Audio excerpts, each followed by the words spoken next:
Welcome to UKR podcast the Sarbari Bhattacharya.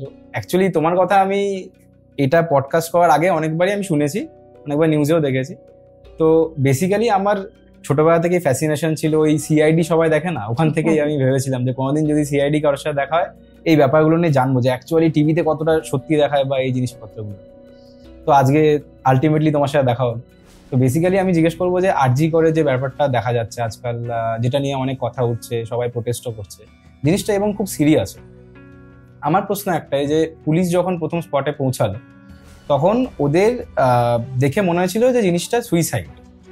তো কোনো মানে যেরকম ভাবে বডিতে যেরকম ড্যামেজ দেখা গেছিল বা বডিতে মানে যখন আমি একটু ইন্টারাপ্ট করবো এখানে, সেটা হচ্ছে যে পুলিশের যে সুইসাইড মনে হয়েছিল এই কথাটা কিন্তু আমরা জানি না। কেননা কে যে অ্যাকচুয়ালি ওর বাবা মাকে ফোন করে বলেছিল যে এটা সুইসাইড কেস, এটা কিন্তু আমরা জানি না, মানে আমি জানি না যে এটা পুলিশ অফিসার বলেছিল কিনা। তবে বেশিরভাগ আমার ধারণা কি যে কোনো পুলিশ অফিসার এরকম কথা না বলাটাই আমরা ধরে নেবো কি পুলিশ অফিসার বলেনি।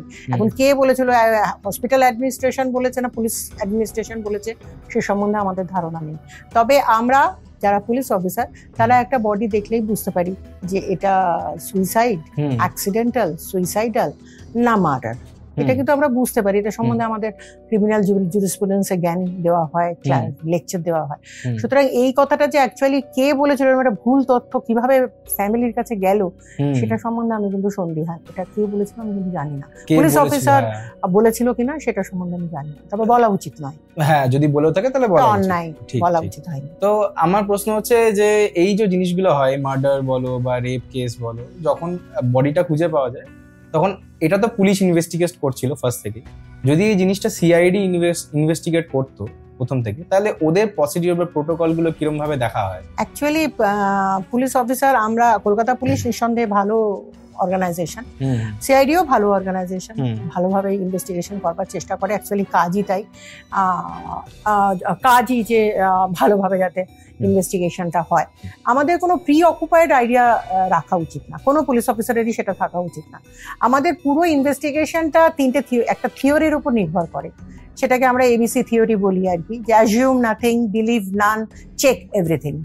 অ্যাকচুয়ালি আমরা গিয়ে কিছু অ্যাজিউম করে যাই না যে এটা কি বৃত্তান্ত। আমরা ওখানে পিও যাওয়ার পরে আমরা বুঝতে পারি, পিওর অবস্থা দেখে বুঝতে পারি যে এটা কি, এটা মার্ডার, এটা সুইসাইড, এটা অ্যাক্সিডেন্টাল।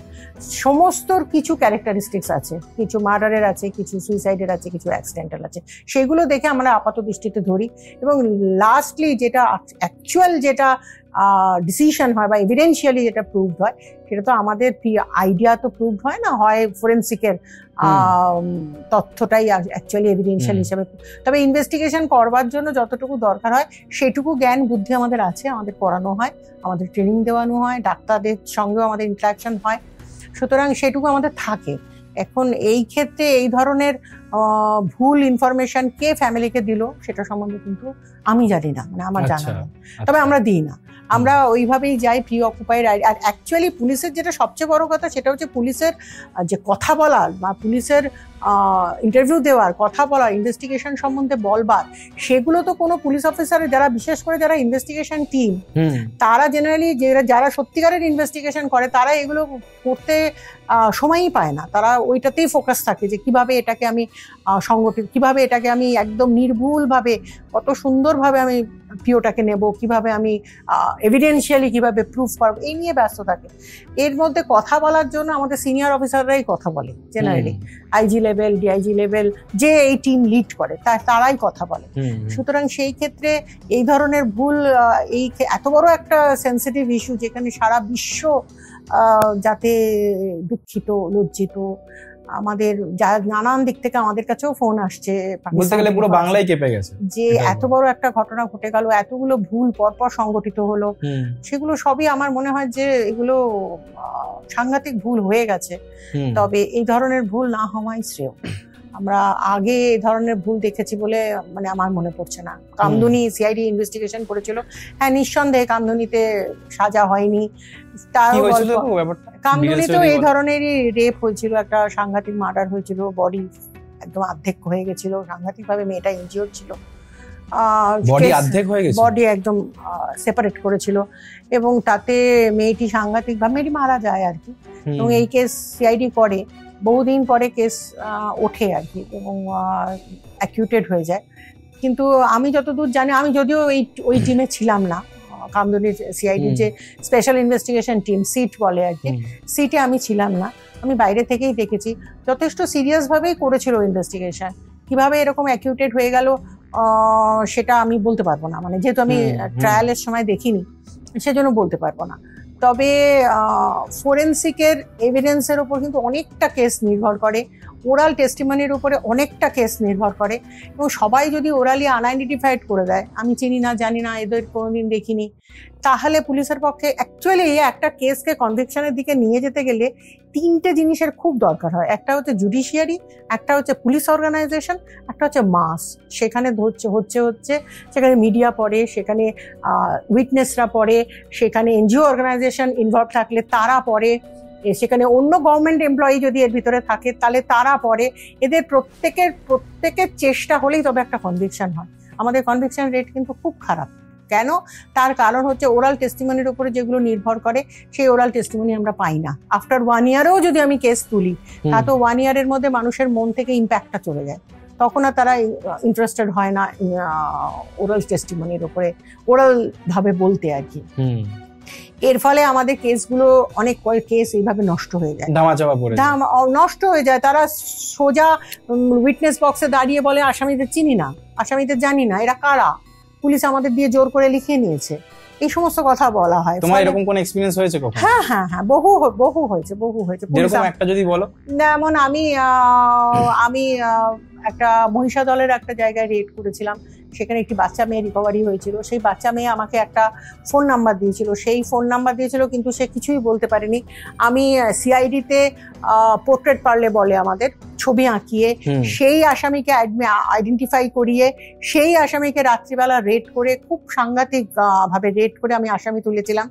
এবং সেই আসামিকে যখন আমি টিআই প্যারেড বলে আমাদের, আইডেন্টিফিকেশন প্যারেড, টিআই প্যারেডে যখন আমি কোর্টের কাছে প্রডিউস করলাম, সেই মেয়েটিকে যখন আমি নিয়ে গেলাম সে আনআইডেন্টিফাইড করে দিল, অর্থাৎ সে চেনেই না, জানেই না, এবং সে আলটিমেটলি বলে দিল যে আমি চিনি না তো একে। ফলে আমি পরে যখন আমি জিজ্ঞেস করলাম যে এই কাজটা তুই কেন করলি, তুই তো আমাকে একেই বলেছিলিস, তুই কেন করলি, তখন ও বললো যে আমার বাবাকে পয়সা দেওয়া হয়েছিল, আমার বাবাকে ভয় দেখানো হয়েছিল, আমাকে বলা হয়েছিল যে না বলার জন্য, সেজন্য আমি না বলেছি। আমার কাছে বলার অ্যাকচুয়ালি কি বলতো, পুলিশের কাছে স্টেটমেন্টের তো কোনো দাম নেই, এভিডেন্সিয়াল কোনো দাম নেই।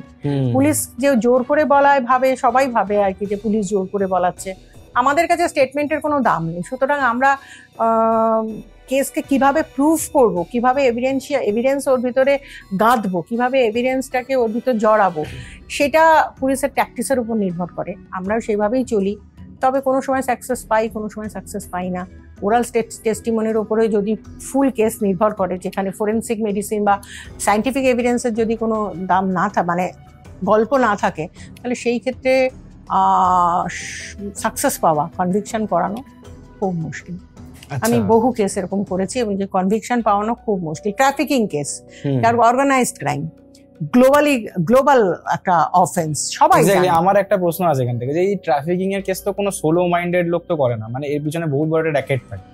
তো এই র্যাকেট গুলো, মানে তুমি তো অনেক বছর ধরে এই লাইনে কাজ করছো, তো বেসিক্যালি এই র্যাকেটটা চলে কিরকম ভাবে? ট্রাফিকিং কেস ইনভেস্টিগেট করা খুব কঠিন। তার কারণ হচ্ছে গিয়ে সমস্ত জায়গায়, সমস্ত ইনভেস্টিগেশন বলো, আজকে মার্ডার বলো, রেপ বলো, তাতে কি ভিকটিমকে অন্তত পাওয়া যায়, ভিকটিম স্ট্যাটিক থাকে, ভিকটিমের কাছ থেকে আমরা প্রচুর ক্লু পেয়ে যাই।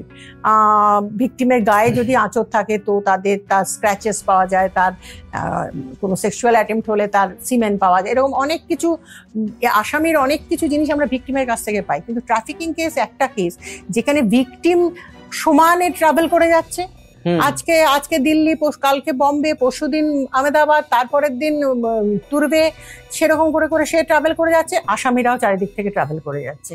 এর ফলে আমাকে ভিকটিমের প্রায়োরিটি সবচেয়ে বেশি, কারণ রিকভারি সবচেয়ে আগে দরকার। মেয়েটি যদি বিদেশে পাচার হয়ে যায়, আমি আর মেয়েটাকে পাবো না। সুতরাং আমার কাছে কিন্তু ভিকটিম সবচেয়ে বেশি প্রায়োরিটি। একটা আসামি চলে গেলেও আমি কিছু মনে করবো না যদি আমি ভিকটিমকে পাই। তো আমাদের সেখানে সাইমালটেনিয়াস ইনভেস্টিগেশন চলে, একটা ইনভেস্টিগেশনটাই দুভাগে ভাগ হয়ে যায়, একটা আসামির দিকে চলে যায়, একটা ভিকটিমের দিকে চলে যায়, এবং ভিকটিমকে রিকভারি করাটাই আমাদের কাছে সবচেয়ে বড় প্রায়োরিটি দাঁড়ায়।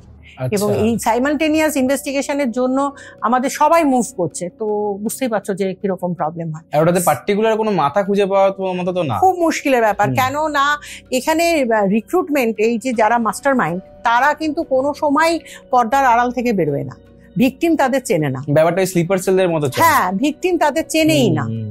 ফোনে ফোনে ফোনে ফোনে হচ্ছে, সিন চেঞ্জ হয়ে যাচ্ছে।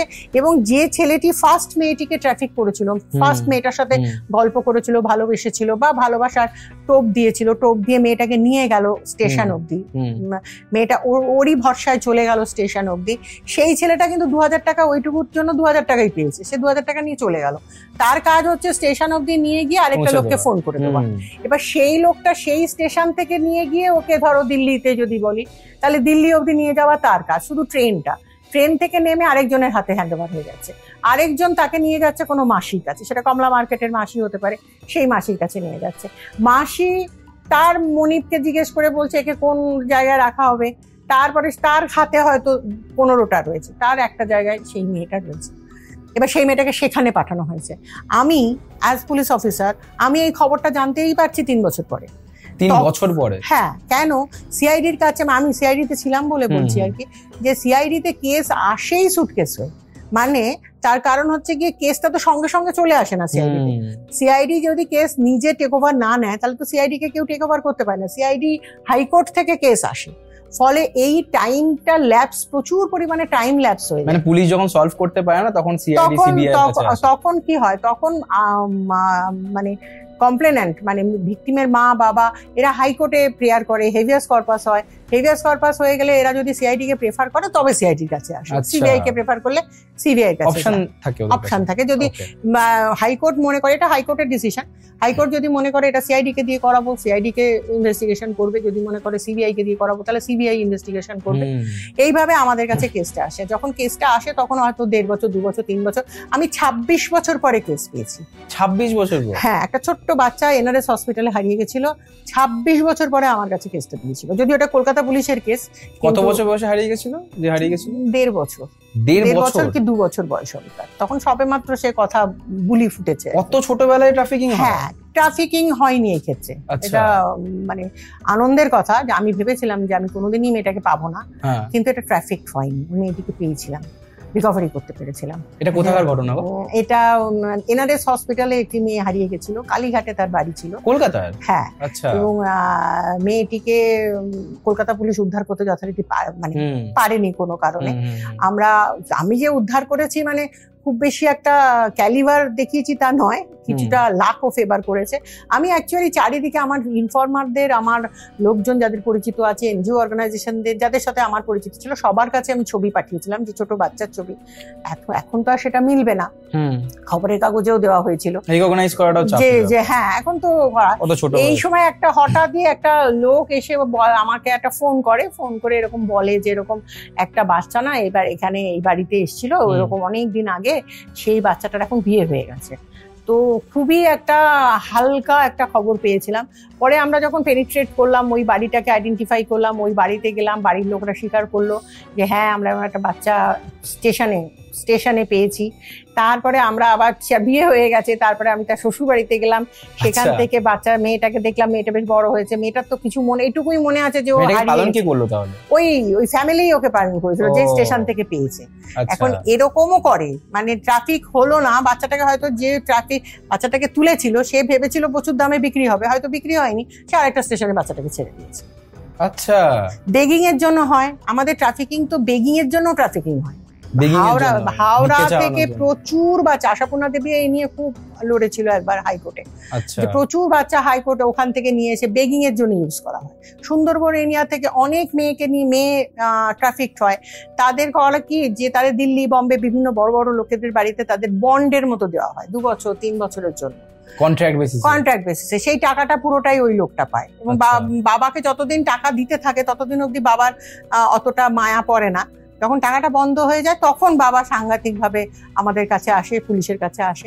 তখন কিন্তু মেয়েটাকে উদ্ধার করাটা খুব চাপের ব্যাপার, যদিও আমি অনেক জায়গায় উদ্ধার করতে পেরেছি, আমার মনে আছে যে অনেকগুলো কেস আছে যেগুলোতে আমরা উদ্ধার করতে পেরেছি। তুমি একটা কেস বলছিলে যে আমাদের কলকাতারই শোনার কাছে কি একটা কেস বলছিলাম আমাকে। হ্যাঁ, ওটা হচ্ছে গিয়ে যে ওটা একটা প্রথম থেকে বলো না একবার কি হয়েছিল ব্যাপারটা। ওটা অ্যাকচুয়ালি ওটা আমরা একটা গাদিয়ারাতে একটা রেড করেছিলাম। গাদিয়ারাতে একটা রেড করাতে দুটো বাচ্চা মেয়ে উদ্ধার হয়েছিল। আচ্ছা। সেই মেয়ে দুটো একটি ছেলে ডেসক্রিপশন দিয়েছিল যে এরকম দেখতে ছেলেটি হবে।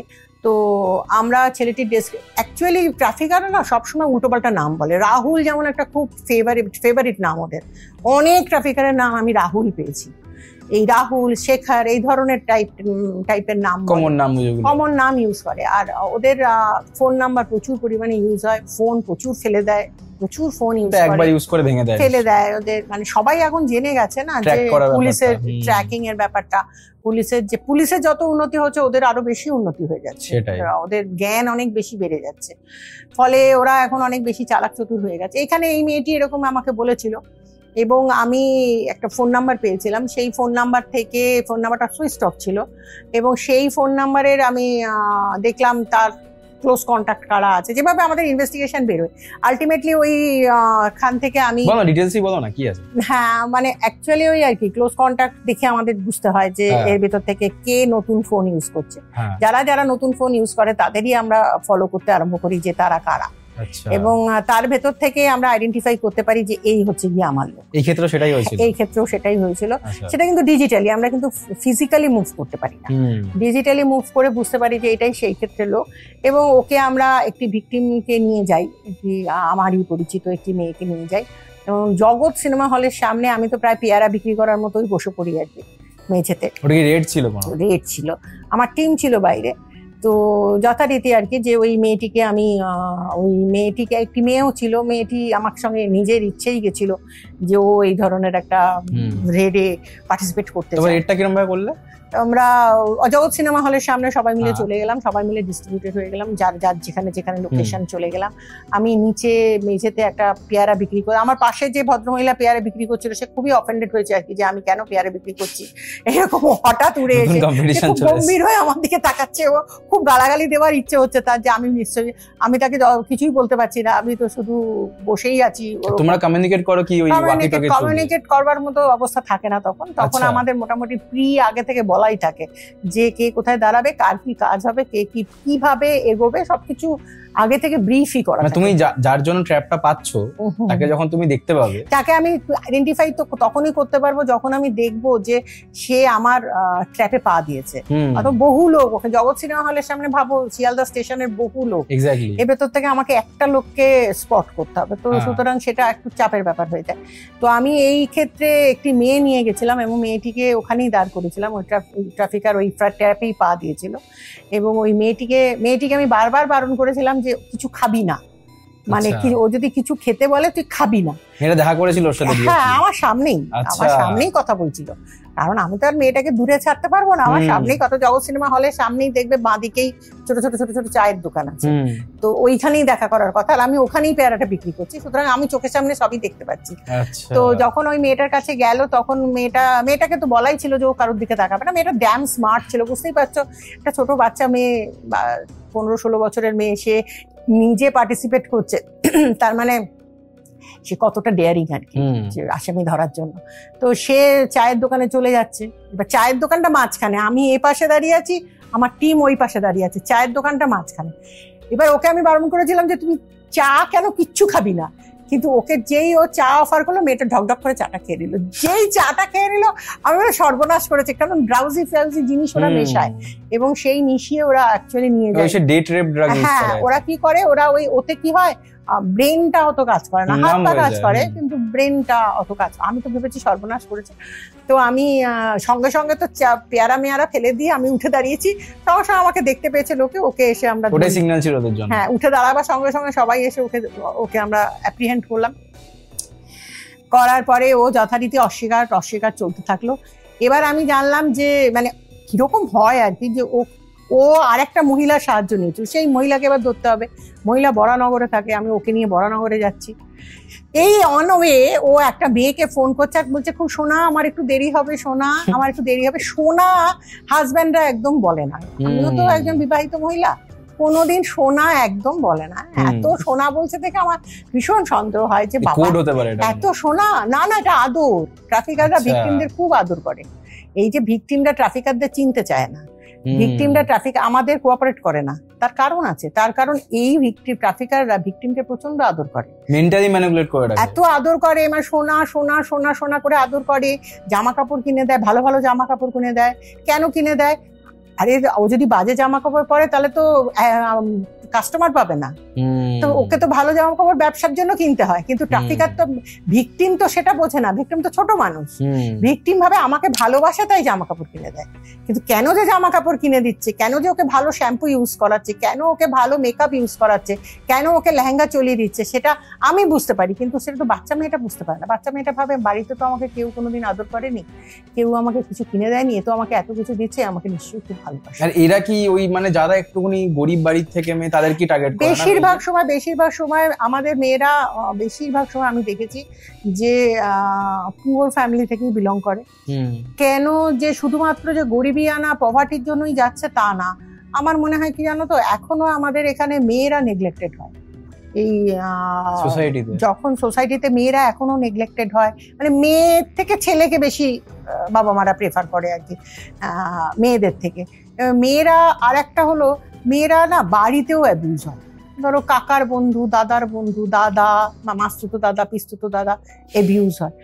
এর ফলে মেয়েটা না বাড়িতে থাকতেও চায় না। যারা বেশিরভাগ দেখেছি আমি ট্রাফিক হয়েছে, তাদের যখন আমি জিজ্ঞেস করেছি যে তুই চলে গেলি, কার ভরসায় গেলি, ওকে বিশ্বাস করলি কি করে, ও তো তোকে মেরেও ফেলতে পারতো, তখন বলছে যে না আমরা তো বিশ্বাস করি।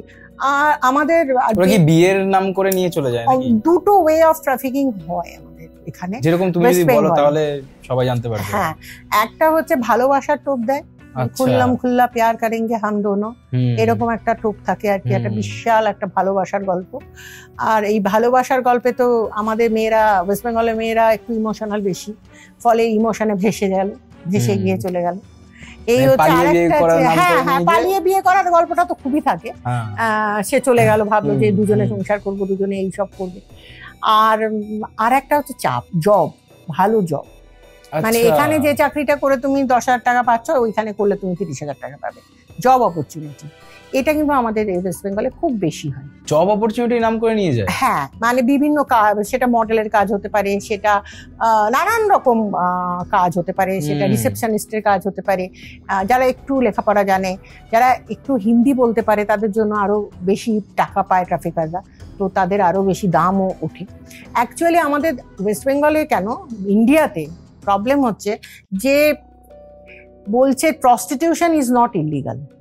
প্রস্টিটিউশন তুমি করতে পারো, একজন মেয়ে তার ইচ্ছে মতো সেক্স লাইফ লিড করতে পারে, প্রস্টিটিউশন করতে পারে, কিন্তু ট্রাফিকিং ইলিগাল।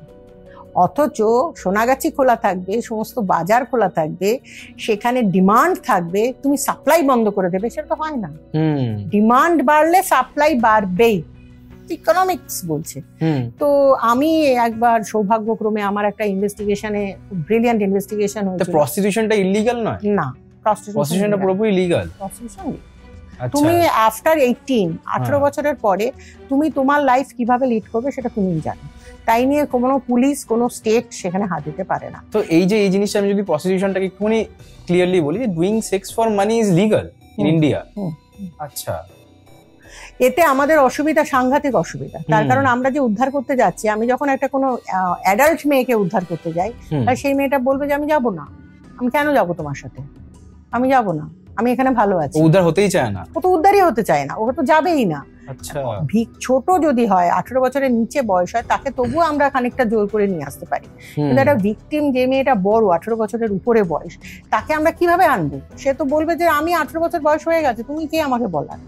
সেজন্য আমাদের ক্ষেত্রে কিন্তু এটা খুব অসুবিধা। যখন কেস হয়, স্পেসিফিক কোনো কেস হয়, হাইকোর্টের রেফারে থাকে, বা কেস একদম স্পেসিফিক কেস হয়েছে, তখনই আমরা পারি মেয়েটাকে উদ্ধার করতে। ওই এফআইআর এর বসে, মানে এফআইআর এর বলে। আচ্ছা, আমরা না তো কিন্তু উদ্ধার করতে পারি না, ইচ্ছে করলেও উদ্ধার করতে পারি না।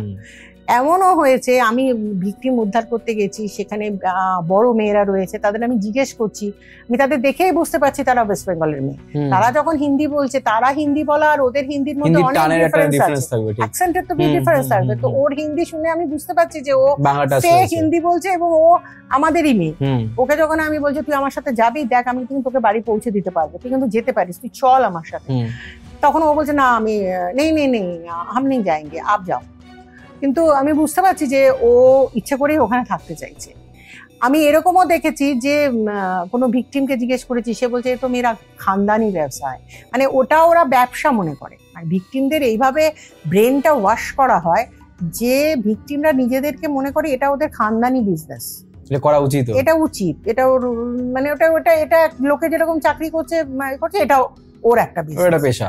এর ফলে অসুবিধা হচ্ছে আমাদের পক্ষে কাজ করাটা একটু অসুবিধা হয়ে যায়, কারণ আরো ডেঞ্জারাস হয়ে যায় ব্যাপারটা। ভিকটিমকে উদ্ধার করার সময় যদি ভিকটিম নন কোঅপারেটিভ হয়ে যায়, তাহলে সেই ক্ষেত্রে তুমি নিয়ে এসে তোমার লাভই বাকি, কাকেই বা উদ্ধার করছো? ভিকটিমকে নিলে, তারপরে তুমি আসামি ধরলে, তারপরে তুমি আসামি কোর্টে প্রডিউস করলে, ভিকটিম গিয়ে বললো যে না এরা আসামি না, এরা তো আমার দাদা, এরা তো আমাকে রক্ষা করেছিল, এরা তো আমাকে খেতে দিয়ে আমার বাড়িতে রেখেছিল, এদের তো পুলিশ টাকার জন্য নিয়ে এসেছে, এরকম আমি শুনেছি।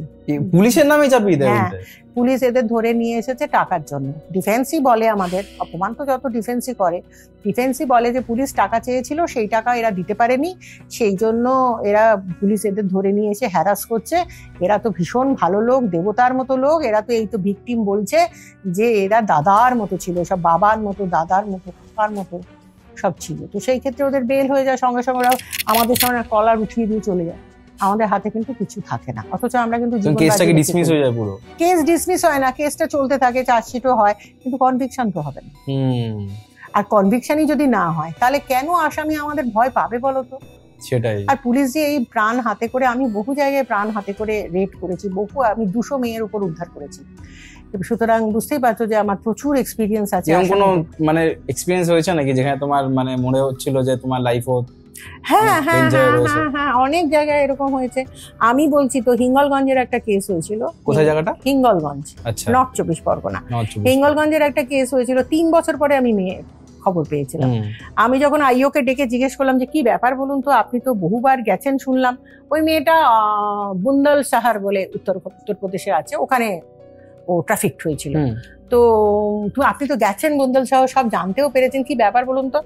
তো ও আমাকে বলল, ম্যাডাম হাইকোর্ট আপনাকে বলেছে ইনভেস্টিগেট করতে, আপনিই করবেন ইনভেস্টিগেট, সেটা তো আমাদের কিছু বলার নেই, কিন্তু ম্যাডাম আপনি যাবেন না। তো গোপনেই বলেছে আমাকে। কেন বলুন তো? তখন বলছে যে না ম্যাডাম, আমি গেছিলাম, ওখানে কিন্তু খুব ভয়াবহ পরিস্থিতি। তো আমি যথারীতি শুনলাম যে উনি খুবই ভয় পেয়েছেন, বুঝলাম উনি খুব ভয় পেয়েছেন। তারপরে আমি মেয়েটির ভাই ছিল, বাইরে ছিল, ওর সঙ্গে একটা লোক ছিল, সচিন বলে একটা লোক ছিল, সেই সচিন আর কি এই হাইকোর্টে নিয়ে গিয়ে কেসটা আমাদের কাছে, তো ও এসেছিল দেখা করতে। ওকে বললাম কি ব্যাপার বলো তো, এত ভয় কিসে? তখন বলছে হ্যাঁ ওরা খুব বড় গুন্ডা, ওরা ঠাকুর, ওদের শহরের ঠাকুরের বিশাল ব্যাপার, ওরা ঠাকুর পরিবার, সেই জন্য ওরা খুব বড় গুন্ডা, সেই জন্য পুলিশ কোনো কাজ করতে পারছে না, সেজন্য যায়নি। আমি গেছিলাম, আমিও পালিয়ে এসেছি। তোমরা পালিয়ে এসেছিলে? সবাই পুলিশের লোকজন? না, এই সচিন পুলিশের লোক না, সচিন ভিকটিমের পক্ষের লোক। আচ্ছা। ভিকটিমের বাবা চোখে দেখতে পায় না, মা কানে শুনতে পায় না, পুরো একদম বয়স হয়ে গেছে, সাংঘাতিক বয়স হয়ে গেছে। ভিকটিমের বয়স কত? ভিকটিমের বয়স এই তখন 16-17 হবে। আচ্ছা, ছোট। ভিকটিমকে বিয়ে দেওয়ার না, ভিকটিমকে নিয়ে গেছিল কাজ দেওয়ার নাম করে, শম্পা বলে একটা মেয়ে, সে ভিকটিমকে নিয়ে গেছিল, কিন্তু সে বিয়ে দিয়ে দিয়েছে ইচ্ছা মতো, তার ইচ্ছে হলো সে বিয়ে দিয়ে দিল। ইউপিতে একটা প্রবলেম হচ্ছে, ইউপিতে না মেয়ে খুব অভাব হয়ে পড়েছে, ওরা নিজেদের মেয়েদের ফিটাস মেরে ফেলে, ফলে ওরা ওয়েস্ট বেঙ্গলের মেয়ে কিনে বিয়ে করে। আর এই যে মেয়ে কিনে বিয়ে করা, এটা খুব ডেঞ্জারাস ব্যাপার। এটা কি এটা কবে থেকে চলছে, মেয়ে কিনে বিয়ে করার ব্যাপারটা? অনেকদিন ধরে চলছে, মেয়ে কিনে নেয়, ওয়েস্ট বেঙ্গলের মেয়ে বা অন্য কোনো মেয়েরা কিনে নেয়, কিনে নিয়ে বিয়ে করে। এবার অসুবিধা হচ্ছে, যে লোকটা বিয়ে করলো সেই লোকটাই যে একা ইউজ করবে তার কিন্তু নেই, তার ভাসুর, দেওর, শ্বশুর সবাই ইউজ করে। তার কারণ তো কে নামে খরিদি হুই চিজ, আমি শুনেছি খরিদি হুই চিজ হ্যাঁ ম্যাডাম, আমি ইতনে পরেশান কি, এরকম আমি শুনেছি। আমি যখন রেড করতে গেলাম, আমি যখন কেসটা পেলাম, আমি সঙ্গে সঙ্গে চলে গেলাম বুন্দল সাহার। সেখানে গিয়ে দেখলাম যে সেরকম কোনো কোঅপারেশন নেই, না এসপি আমাকে কোনো কোঅপারেশন করলেন, সব পকেটে, আর না থানায় ওসি ছিলেন না, ওসি ছুটিতে ছিলেন, মেজবাবু ছিল। কিন্তু মেজবাবুও সেরকম দেখলাম যে সেরকম কোনো গল্প নেই। ভালো কথা। আমি প্রধানদের ডাকলাম ওখানে থানায়। হ্যাঁ, তুমি আমার ইয়েতে ছবিও দেখতে পারবে, আমি ছবি তুলে নিয়েছিলাম, প্রধানদের সাথে কথা বলে। প্রধানরা বললো হ্যাঁ এরকম একটা ওয়েস্ট বেঙ্গল মেয়ে থেকে ও যোগরাজ কিনে নিয়ে এসেছিল একটা মেয়ে, তারপর তো মেয়েটা মিসিং হয়ে যায় কিছুদিন, 1 বছর না ক বছর, 1 বছর কি 6 মাস পরে মেয়েটা মিসিং হয়ে যায়। মেয়েটা কার সাথে পালিয়ে যায় আমরা জানি না, তবে 3 বছর পরে, আমরা 1 বছর পরে একটা কঙ্কাল স্কেলিটন দেখেছিলাম, সেটা সেই মেয়েটার কিনা আমরা জানি না। আমি বললাম তো স্কেলিটন দেখে আপনারা থানায় খবর দিয়েছিলেন? দেখেছিলাম মানে স্কেলিটনটা বারিট করেছিল, করার পরে যখন মনসুন চলে গেছে তখন ওটা উপরে উঠে পড়েছে, উঠে পরে ওরা দেখেছিল, দেখে ওরা পুলিশের খবর দেয়নি। আমি তো আপনারা থানায় খবর দিয়েছিলেন? বললো না না থানায় খবর দিইনি। তো তাহলে আপনারা কি করলেন? মানে দেখলাম, দেখে চলে এলাম। দেখে চলে এলাম? হ্যাঁ, আচ্ছা আচ্ছা বাবা, খুব ভালো কথা। এত ক্যাজুয়ালি সবকিছু, খুব ক্যাজুয়াল ওখানে। আর ওয়েস্ট বেঙ্গলে মেয়ের কোনো দাম নেই, খরিদি হুই চিজ হ্যাঁ বলছে, 50,000 দেকার খরিদি হুই চিজ এরকম বলছে। তো আমি রাতে চলে গেলাম রেড করতে। রাতে রেড করতে গিয়ে আমি যোগরাজকে পেলাম না, কিন্তু দুটো ভাইকে পেলাম, যে দুটো ভাই। হ্যাঁ, ওরা রাত্রিবেলায় ওই খাটিয়া পেতে বাইরে ঘুমাচ্ছিল। এত রাত্রিরে আমি গেছিলাম যে ওরা আর মাস্তানি করবার আগেই আমি ওদের তুলে নিয়ে চলে আসি। এবং যখন তুলে নিয়ে চলে আসি তখন তো তুলে নিয়ে এসে আমি লকআপে দিয়ে দিই। কিন্তু সকালবেলা উঠে যখন আমি থানায় গেলাম, থানার পাশেই আমি ছিলাম, থানায় গেলাম, গিয়ে দেখলাম ওরা লকআপ থেকে বেরিয়ে দিব্য ঘরে বসে আছে, আর পুরো গ্রাম জুটে গেছে সাপোর্টে। হ্যাঁ, পুরো গ্রাম জুটে গেছে। আমি বললাম বাবা কি ব্যাপার। তো আমি প্রথমেই গেলাম, গিয়ে বললাম যে এদের লকআপ থেকে বের করেছে কে? ডিউটি অফিসার বলছে ম্যাডাম जी ये तो ठाकुर है। ठाकुर है तो क्या है, अभी इसको अंदर करो। वरना हम अभी ये हाईकोर्ट के ऑर्डर से हम आए हैं, अभी इसको अंदर करो, वरना हम आपके बारे में लिख देंगे, चलो अंदर करो। তখন ওরা ঢুকে ঠাকুরকে অন্দর করে। এবার এরা খুব অ্যাজিটেশন আরম্ভ করে আর কি, যে নিয়ে যেতে দেবে না, আমাদের ছিনিয়ে নেবে আসামি। আমি সঙ্গে সঙ্গে আমার সিনিয়র অফিসারকে ফোন করি কলকাতা, তারা এসপি কে ফোন করে, এবং ফলে আমি বুঝলাম যে এদের নিয়ে যাওয়াটা একটু চাপ হয়ে যাবে। তো আমি বললাম আমি তোমাদের পুলিশ এসকর্টে যাব, আমি একা যাব না, আমি তোমাদের এসকর্টে যাব। তো যেহেতু আমি ওদের এসকর্টে গেছি, তো ওদের এসকর্ট থেকে ওদের এসকর্টে যাওয়া মানে হচ্ছে কি আসামির দায়িত্ব ওদেরও। আচ্ছা, কারণ যেহেতু লোকাল জুরিসডিকশনের, ওরাও লোকাল পুলিশ, আমি তো বাইরে থেকে গেছি। ওদের এসকর্টে গিয়ে ওদের নিয়ে কোর্টে গিয়ে ওখান থেকে ট্রানজিট রিমান্ড নিয়ে আমি দুটো আসামি নিয়ে প্রায় পালিয়ে আসার মতো আমি দিল্লি পালিয়ে আসি। মানে ওখানে আমি 1 মিনিটও থাকি। তোমার সাথে ফোর্স ছিল না? আমার সাথে ফোর্স কটা থাকে? 3টে থাকে। 3 জন থাকে ম্যাক্সিমাম। তুমি এখান থেকে দিল্লি উত্তরপ্রদেশ রেড করতে যাচ্ছ, কটা লোককে তুমি নিয়ে যেতে পারবে, তাই না? তুমি কটা লোককে অ্যাফোর্ড করতে পারবে? কটা গাড়ি তুমি পাবে? তুমি রেড করবে, তুমি এতগুলো লোক, তুমি গাড়ি কোথায় পাবে? তুমি এরকম একজনকে রেড করলে কিরকম ভাবে, যেখানে মানে পুরো গ্রাম তাকে সাপোর্ট করছে, সুতরাং বুঝতেই পারছো আমাকে নিয়ে যেতেই হবে। তুমি রেডটা কিরকম ভাবে করলে সেটা বলছি। আমি বহু রাত্রিরে রেড করতে গেছি, পাঁচিল দিয়ে উপরে উঠেছি, পাঁচিল থেকে নেমেছি, দুটো আসামি পেয়েছি, দুটোকেই তুলে নিয়ে চলে এসেছি। কে আমি দেখিনি, 1 মিনিটও আমি দাঁড়াইনি। তোমার সাথে আর তোমার 2-3 জন? আমার 3 জন ছিল, থানা ছিল, থানা বাইরে দাঁড়িয়ে ছিল, কারণ থানার গাড়িতেই আমি গেছি। তুমি আমার ভিডিও করা আছে, দেখতে পাবে যে আমি গাড়ি নিয়ে যাচ্ছি, তুলে নিয়ে চলে আসি। এরপরে আমি ওদের নিয়ে, আমি 1 মিনিটও দাঁড়াইনি, ওখান থেকে নিয়ে একদম সোজা অন্য রাস্তা দিয়ে ঢুকে দিল্লি থেকে আমি তারপরে এসছি কলকাতায়, রাজধানীতে। আসার পরে আমি বুঝলাম যে সেকেন্ড বার আমাকে যদি, কারণ যোগরাজকে তো আমি পেলাম না, আমার তো দরকার যোগরাজকে, কারণ যোগরাজই বিয়ে করেছে এবং যোগরাজই মার্ডার করেছে, যতদূর আমার ধারণা, ওখানে ইনভেস্টিগেট করে আমার যা ধারণা হয়। তো যোগরাজকে তো আমি পেলাম না, যোগরাজকে আমি পাবো না, কারণ এবার এরা সাবধান হয়ে গেছে, এবার তো পাবো না। আমি এসে হাইকোর্টে একদম স্ট্রেট একটা রিপোর্ট দিলাম, যা হয়েছে পুরো ঘটনা রিপোর্ট দিলাম, এবং এটাও লিখলাম যে এদের কমপ্লিসিটি হচ্ছে, যাদের আমি আসামি বলে নিয়ে এসেছি, এদের কমপ্লিসিটি এইটুকুই আছে যে এরা এই বিয়েটা দিয়েছিল, এরা আসামিকে, আমাদের ওয়েস্ট বেঙ্গলের আসামিকে টাকা দিয়েছিল, মেয়েটাকে কিনেছিল, কিনে নিয়ে গেছে, এবং মেয়েটাকে যে এরা সবাই মিলে ইউজ করেছে সে খবর আমি পাইনি, কারণ সে খবর তো ভিকটিমই নেই, আমি আসামির কাছে কি করে পাবো? হ্যাঁ, তো আমি পাইনি। কিন্তু একে যে মেন কালপিট, যে মেন কালপিট, সে হচ্ছে যোগরাজ, তাকে পুলিশ কোঅপারেশন না পেলে আমি অ্যারেস্ট করতে পারবো না। তো আমাকে পুলিশ কোঅপারেশন করানো হয়। তুমি চিন্তা করতে পারবে না, হাইকোর্ট আমাকে এত বিশ্বাস করতো তখন। হাইকোর্টের চিফ জাস্টিস তখন JN প্যাটেল সাহেব ছিলেন, JN প্যাটেল ছিলেন আর অসীম বাবু ছিলেন।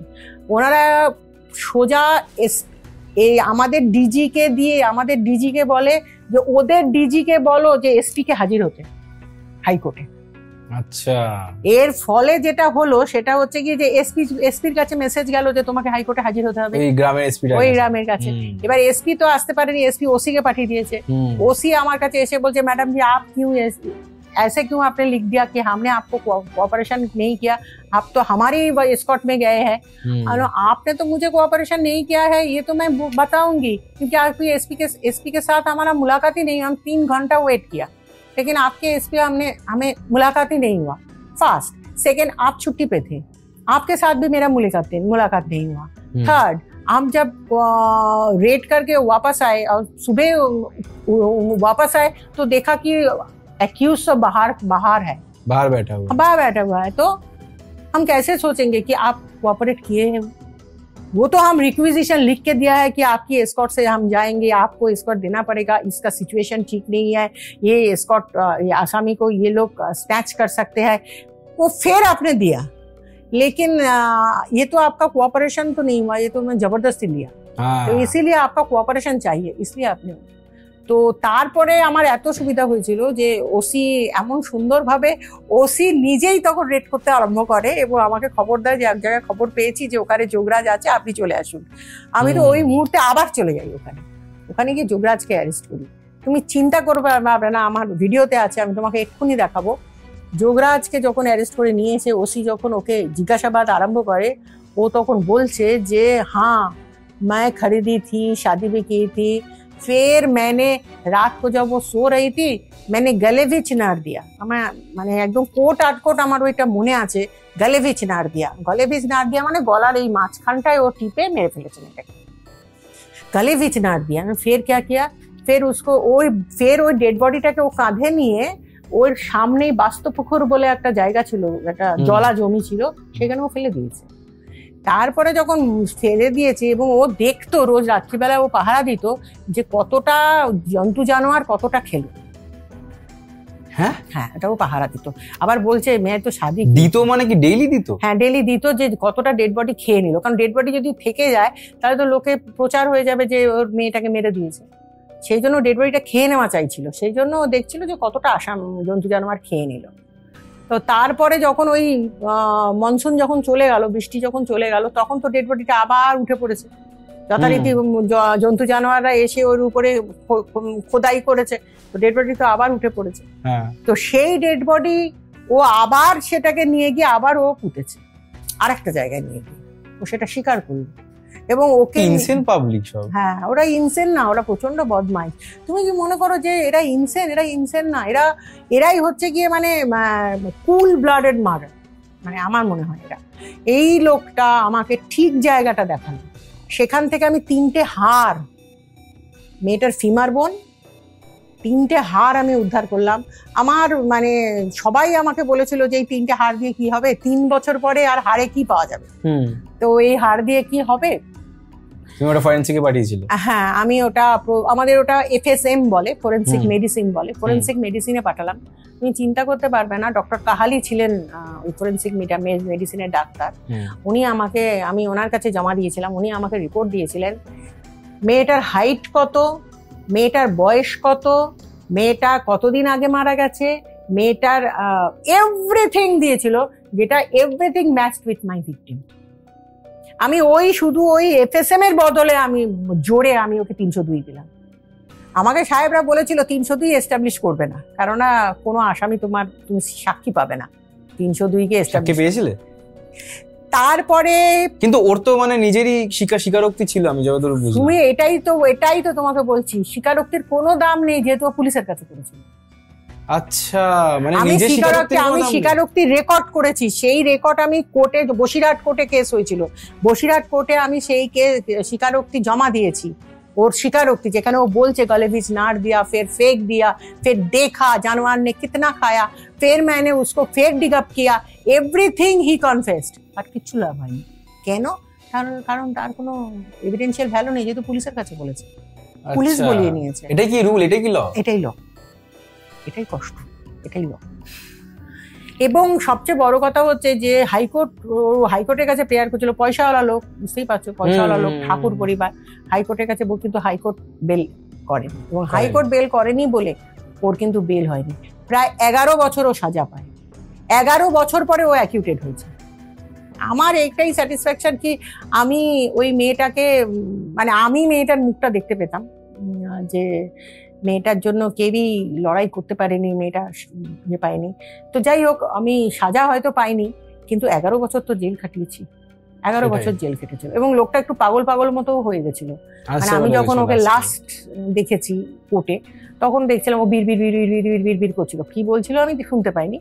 বাট তো এরকম মানে কি অদ্ভুত অদ্ভুত কেস আমি করেছি, কত মেয়ে এরকম ভাবে দেখেছি।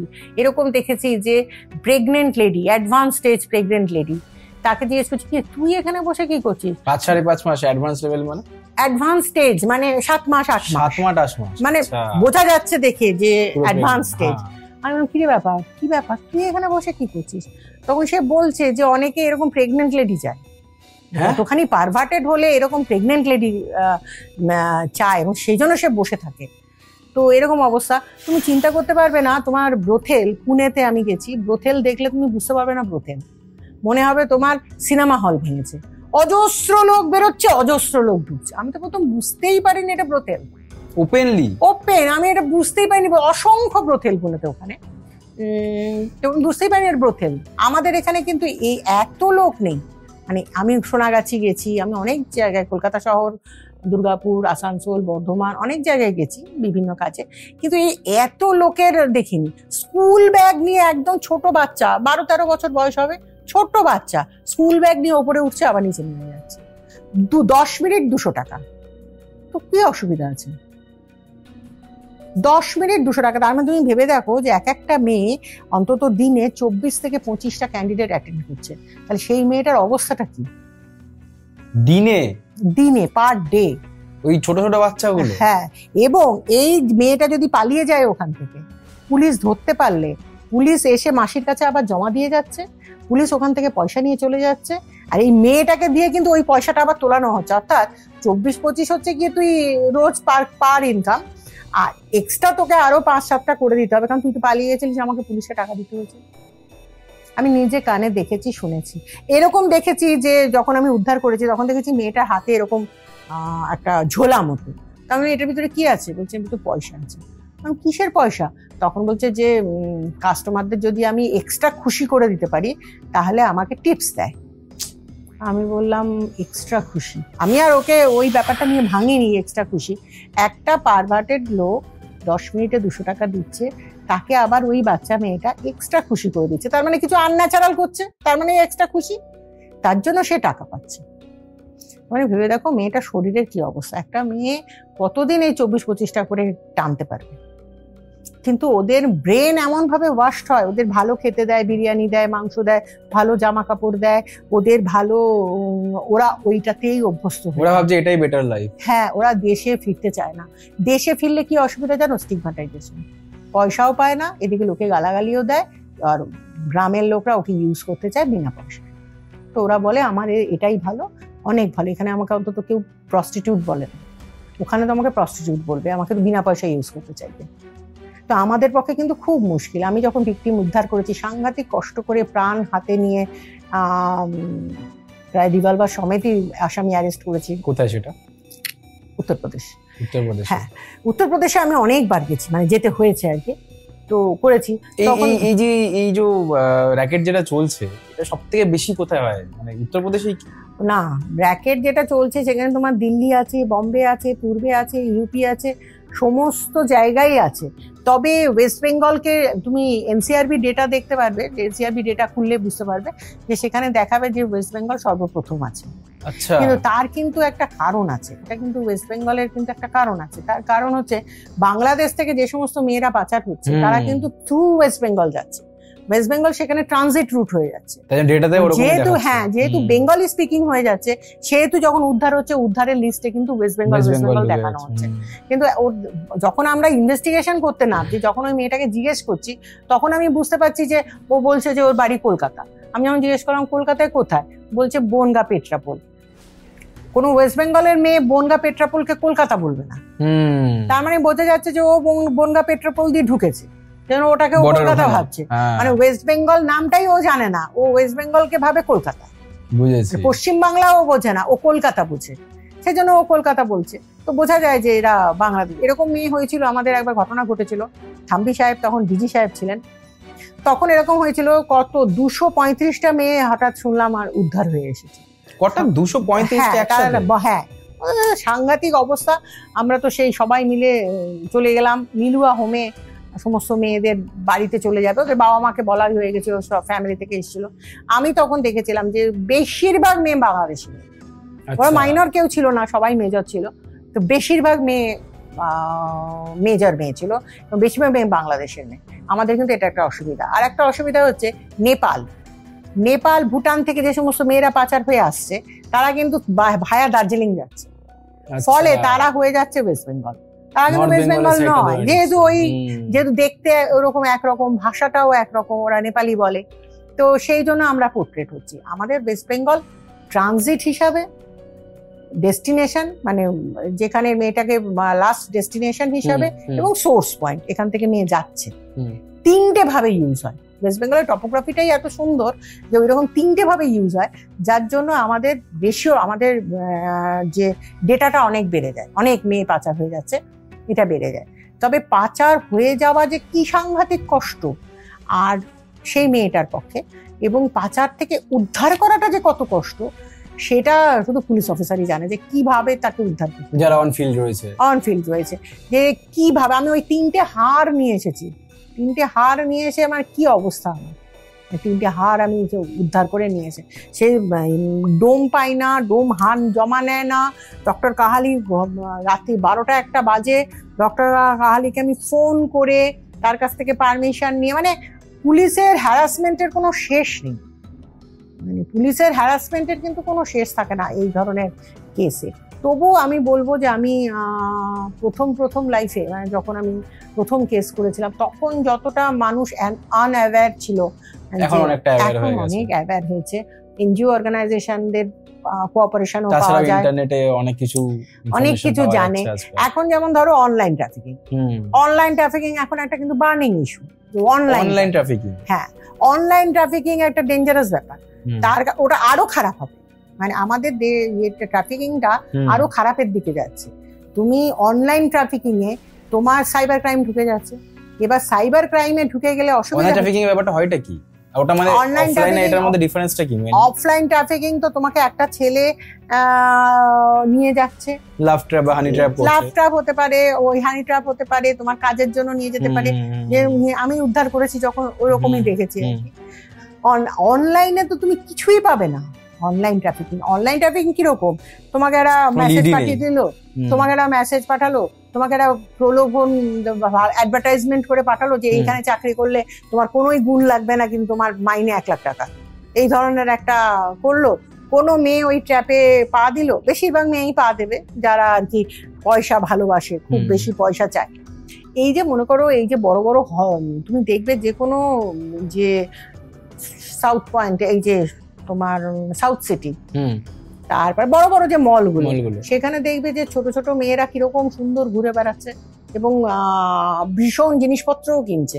এত পয়সা ওদের আসছে কোত্থেকে? কোথা থেকে আসছে এত পয়সা? আমার তো দেখলেই আশ্চর্য লাগে যে এত পয়সা আসছে কোত্থেকে। ওদের দেখেই বোঝা যাচ্ছে ওরা রোজগার করে আনছে না।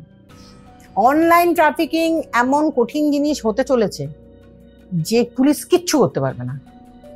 আমাদের পিরিয়ড চলে গেছে এখন। অনলাইন ট্রাফিকিং খুব খারাপ জিনিস হতে চলেছে। এখানে তোমাকে নানান রকম ভাবে তোমার ইন্টিমেট হবে অনলাইনে, তারপরে তোমার ফটো চাইবে, তুমি একটা ইন্টিমেট মুহূর্তে প্রচন্ডভাবে প্রেমে পড়ে যাবে, তুমি একটা ফটো দিয়ে দেবে, এইবার সেই ফটো নিয়ে আরম্ভ হবে ব্ল্যাকমেল করে তোমাকে ট্রাফিক করা কোনো কষ্টের ব্যাপার না। এবং এটাকে খুঁজে পাওয়া, এই সাইবার ক্রাইম দিয়ে অনলাইন ট্রাফিকিং এর আসামিকে খুঁজে বার করা পুলিশের কাছে একটা বিপজ্জনক ব্যাপার হবে। যদিও আমাদের গভর্নমেন্ট এখন চেষ্টা করছে সাইবার ক্রাইমকে কন্ট্রোল করবার জন্য, নানান জায়গায় সাইবার সেল হচ্ছে, সাইবার হচ্ছে, কিন্তু অনলাইন ট্রাফিকিংকে খুঁজে বার করাটা আমার জন্য আমার মনে হয় যে খুব কঠিন কাজ হবে। আমি সেদিনকেই একটা জায়গায় ক্লাস নিতে গেছিলাম কলেজে, মহালনবিশ প্রশান্ত। কিরকম ক্লাস ওটা? ওই এই অ্যাওয়ারনেস এর জন্য ক্লাস নিতে গেছিলাম। সেখানে বললাম আর কি যে খুব ওভার শেয়ার করা যেমন ভালো নয়, খুব ফেসবুকে খুব ওভার শেয়ার, খুব ছবি দিচ্ছি এরকম যেমন খুব একটা ভালো না। তারপরে লোকেশন, তোমার লোকেশন শেয়ার করা, তুমি লোকেশন শেয়ার করে দিচ্ছ তোমার, যেটা আমাদের এখন লাইভ লোকেশন পাঠায়, লাইভ লোকেশন শেয়ার করা, তোমার বাড়ির ছবি দেওয়া, তোমার সমস্ত ফ্যামিলির গল্প খুব বেশি করা ভালো নয়, যাদের তুমি একদম না চেনো। আমি সেগুলোই বাচ্চাদের বললাম আর কি, এগুলো করা খুব একটা ভালো নয়। তারপরে খুব ইন্টিমেট মুহূর্তের ছবি যদি কেউ চায় তাহলে সেটা একদমই দেওয়া উচিত না, তার কারণ যে তোমাকে প্রচন্ড ভালোবাসে সে এত ইন্টিমেট ছবি এত অল্প সময়ের মধ্যে চাইবে না। হ্যাঁ, সুতরাং ইন্টিমেট ছবি দেওয়াটা একদমই ভালো নয়, কারণ এগুলো কিন্তু সব ট্র্যাপ। এই ট্র্যাপে তুমি যদি একবার পা দিয়েছো তাহলে তোমার ওই ট্র্যাপ থেকে বেরিয়ে আসা কিন্তু খুব কষ্টকর হবে, কারণ ভাইরাল করে দেবো তোমার ছবি, ভাইরাল করে দেবো, হ্যানা করে দেবো, এরকম ধরনের নানান রকম ব্ল্যাকমেলিং আরম্ভ হবে। আর সেইখানে সেই মেয়েটিকে ব্ল্যাকমেল করে ওকে নিজের কাজে ইউজ করবে, এরকম তোমার তো দরকার হবে না তোমাকে ইয়ে করা, তোমাকে তো ট্রাফিক করারই দরকার হবে না। মেয়েটাকে তুমি ডাকবে, মেয়েটা আসবে, মেয়েটাকে হোটেলে পাঠিয়ে দিলে, মেয়েটা কাজ করলো, পয়সা তুমি পেয়ে গেলে, মেয়ে পয়সা পেয়ে গেল, চলে গেল, অথচ বাচ্চা মেয়ে। অসুবিধা এটা হচ্ছে যে এই মেয়েটা কতদিন সুস্থ থাকবে, সমাজের উপর ইম্প্যাক্ট এটা পড়বে মেয়েটার কতদিন সুস্থ থাকবে, সমাজের উপরে নেক্সট ইম্প্যাক্ট এটা পড়বে যে মেয়েটার বাবা মা না জানিয়ে মেয়েটাকে একটা ছেলের সঙ্গে বিয়ে দেবে, এবং ছেলেটা যখন জানতে পারবে তখন এই বিয়েটা টিকবে না, তখন একটা 498 কেস হবে। অসুবিধা হচ্ছে যে মেয়েটার যখন বাচ্চা হবে সেই বাচ্চাটা কার কাস্টাডিতে যাবে, সমাজের উপর ইম্প্যাক্টটা কি করবে। অসুবিধা এটা হবে যে মেয়েটা এত বেশি ফফিশ হয়ে যাবে, এত বেশি টাকার মুখ দেখবে, ওর অল্প বয়সে এত টাকার বেশি মুখ দেখবে, হাজব্যান্ডের ওই ছোট পয়সায় ও স্যাটিসফাইড থাকতে পারবে না। সমাজের উপর ইম্প্যাক্ট কি পড়বে, ওর যে বাচ্চাটা হবে সেই বাচ্চাটাকে কে বড় করবে, বাবা না মা? মা কি করে বড় করবে? মা তো নিজেই পথভ্রষ্ট। ইম্প্যাক্ট সমাজের উপর পড়বে, আর সেই সমাজের উপর ইম্প্যাক্ট পড়ে ছেলেমেয়েরা নষ্ট হয়ে যাবে এবং এই রেপ আরো বাড়বে। যে আজকে যে রেপ হয়েছে আর অসংখ্য রেপ হচ্ছে, চারিদিকে রেপ হচ্ছে, চারিদিকে। আমরা কটা খবর পাই, আমরা হাজারটা রেপ হলে আমরা খুব বেশি হলে 50টার খবর পাই, 950টা আমরা খবর পাই না। দাদার বন্ধু, দাদা, জ্যাঠতুতো দাদা, খুড়তুতো দাদা, খুড়তুতো কাকা, এরা যারা করে চক্ষু লজ্জার জন্য এরা বলে না, মাকে বললে মা পাত্তা দেবে না, মা বলবে বেশি পাকা হয়েছিস, অসভ্য হয়েছিস, সেই জন্য পাত্তা দেবে না, বলে না। সুগার ড্যাডি, এই যে আজকাল বেরিয়েছে সুগার ড্যাডি, আজকাল কি হচ্ছে না, বয়স্ক লোকেদের সঙ্গে একটা ছোট্ট বাচ্চা মেয়ে ঘুরে বেড়াচ্ছে, বাচ্চা মেয়েটাকে ও অনেক কিছু কিনে দিচ্ছে, ওর হচ্ছে গিয়ে যে ও বাচ্চা মেয়েকে এক্সপ্লয়েট করতে পারছে, কিন্তু এই মেয়েটা কি বুঝতে পারছে যে ও এক্সপ্লয়েটেড হচ্ছে? ও বুঝতে পারছে না, কারণ ও জিনিসপত্র পাচ্ছে, ও আদর পাচ্ছে, ও অনেক প্রায়োরিটি পাচ্ছে। আমাদের মেয়েদের প্রায়োরিটি দিলে তো সর্বনাশ হয়ে গেছে, তাকে দিয়ে সবকিছু করানো যায় যদি তাকে প্রায়োরিটি দেওয়া যায়, তো প্রায়োরিটি পাচ্ছে, শুধু কিছু করার নেই, পুলিশের কিচ্ছু করার নেই। তো যেটা আমি দেখেছি, মানে আমার কেসে দেখেছি যে আমি সাংঘাতিক কষ্ট করে যখন মেয়ে উদ্ধার করবার জন্য মেয়ের কাছে অব্দি পৌঁছে গেছি, তখন মেয়েটা বলছে যে তুম क्यों आए हो, जब मैं तकलीफ में थी तब तुम कहाँ थे, तुम तब नहीं, अब मैं ठीक हूँ, क्यों आए हो, कहाँ ले जाओगे। আমার কাছে কিন্তু কোনো উত্তর নেই তখন, যে সত্যি তো আমি যখন ও কষ্টে ছিল তখন তো আমি আসতে পারিনি, এখন আমি এসেছি। একটা মেয়েকে তুমি 7 দিন 10 দিন 15 দিন 1 মাস 3 মাস 6 মাস অবধি তার কষ্ট হয়, এই শারীরিক কষ্টটা, তারপর তো সেটা অভ্যাস হয়ে যায়, বডিটা অ্যাডাপ্ট করে নেয়, তারপর তো সেটা অভ্যাস হয়ে যায়, তখন তার কষ্ট হয় না। তখন যদি আমি তাকে উদ্ধার করে নিয়ে এসে আবার তার গ্রামের বাড়িতে ফিরে যাই এবং গ্রামের লোকেরা যদি তাকে প্রস্টিটিউট বলে চিৎকার করে এবং তাকে দেখে হাসি ঠাট্টা করে, তার আঁচল ধরে টানে, তাহলে তো সেটা তার কাছে বেশি কষ্টকর এখানে থাকার থেকে। তো আমি যে কি উপকার করছি আমি তো নিজেই বুঝতে পারি না আমি কি উপকার করছি। তো সেই জন্য আর কি এটা আমাদের কাছে আমার একটা কেস হয়েছিল, আমার বেশ মনে আছে আর কি, যেটা বারুইপুরে হয়েছিল ঘটনাটা। তো সেখানে দেখা যাচ্ছে যে এরকম বারুইপুরে একটা কেস হয়েছে, একটি ছেলে, তার ক্যান্সার হয়েছিল, সেই ছেলেটি আসছে।